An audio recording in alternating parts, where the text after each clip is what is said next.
Ang sugatan sa pagsabog sa gym ng Mindanao State University sa Marawi City kaninang umaga.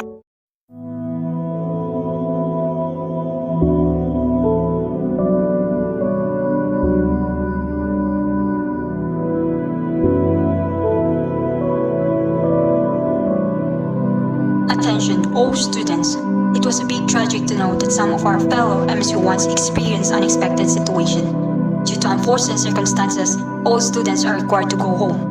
This decision has been made in the best interest of everyone's safety and well-being. Transportation services, including buses, will be available for you, and staff members will be on site to assist.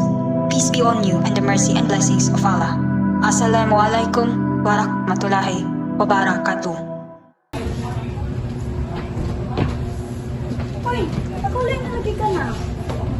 Kamusta naman ka? Pero man, Ito naman yung phone mo. wala man yung tabo.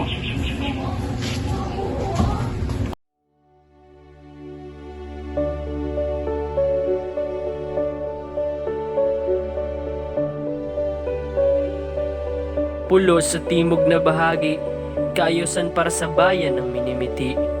Kalayaan ang tanging pinagsisigawan, pagkakaisa ng bawat taong dapat na kailangan. Sa Mindanao laganap ang kaguluhan, takot at pangamba ang siyang nararamdaman. Hidwaan ng Kristiyano at Muslim ay lumalalim, kailan kaya ang kalayaan na matitiking? Pagkakaiba ng paniniwala at kultura, ang antas may di magkakapareha. Lingwahe man ay paiba-iba. Huwag gawin dahilan upang di magkaisa.